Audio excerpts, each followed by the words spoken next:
Hello everyone, thank you for tuning into my presentation. So home ownership is usually considered a better alternative to renting, and obviously renting and home ownership do both have their advantages and disadvantages, but I'm going to talk about why I believe that home ownership is the better choice. So the first thing I'm going to talk about is homeowners can customize their property. So as a homeowner, you can customize your property. You're allowed to obviously paint walls, you can change rooms, make additions onto your house. When if you are renting, typically you will not have those abilities. You're not able to do that. Yeah, most landlords are typically strict and don't want you doing these things, because if you are to move out, then they have to go back and like repaint the walls white again. So it's just a really big hassle for them and can get pricey if you're changing things. So another thing is homeowners get tax benefits. So your mortgage interest and your property taxes are deductible. So you can also qualify for energy efficiency and also home office deduction. So that's something to look into also. Plus, if you own your own home for over 5 years, you will actually pretty much avoid federal taxes on your home as well. And let's see what else. So you'll also not have to deal with a landlord anymore. This can really be a good advantage if you have dealt with landlords who weren't really helping you out, or that you may have had problems with in the past. If something goes wrong, you also are in control of how fast it gets fixed, and also in charge of what company you're going through to make sure that it's done properly. You may not like who your landlord goes through, or maybe you don't think that company does a good job and maybe you want to try somebody else out.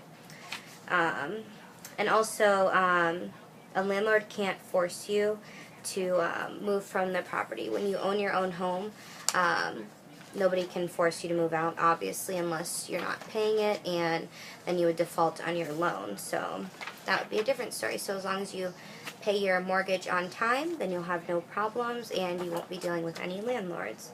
So owning a home also is forcing you to save. A portion of your mortgage payment every month is going towards the principal of your house. So whenever you sell your house, you can actually access all that equity that you have built up over the years. I know a lot of people who will flip houses. They'll actually buy them for cheaper and they will fix them up, sell them, and then they make a good amount of money on their houses. So I also know people who, like my grandma, for example, she had her house for about 30 years. She just recently is in the market to sell her house, and that way she can live permanently in Florida.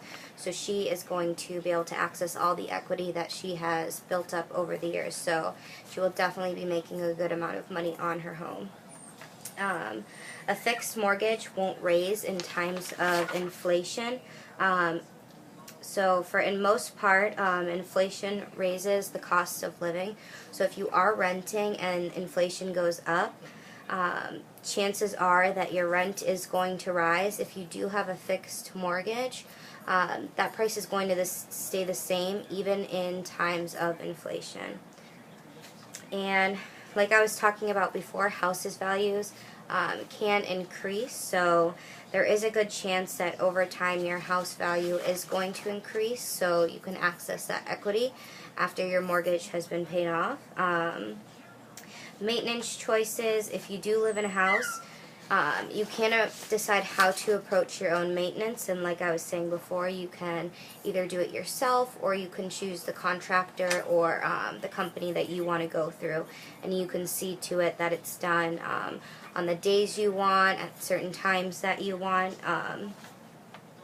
And the other thing, a general rule is that if you intend to stay in your property for at least 5 to 7 years, the cost of purchasing a home in the area is more likely to be offset by accrued equity and increased housing value. So this can be cautiously used if you need capital to pay for major purchases. I know a lot of people will do this when they're sending their kids to college, or if they decide they want to purchase a second home, maybe at the beach or something like that. If interest rates dropped, you can refinance your mortgage to more favorable rates. So depending on the time, you may be able to refinance your mortgage and lower your payments and lower the amount of interest that you're going to be paying over time. You can also borrow against the equity in your home to fund major purchases, like I was saying, maybe your child's education, or possibly a second home like at the beach or something like that. So thank you everyone for tuning in, and I hope I was able to share with you why I believe that I think everybody should purchase a home. Thank you.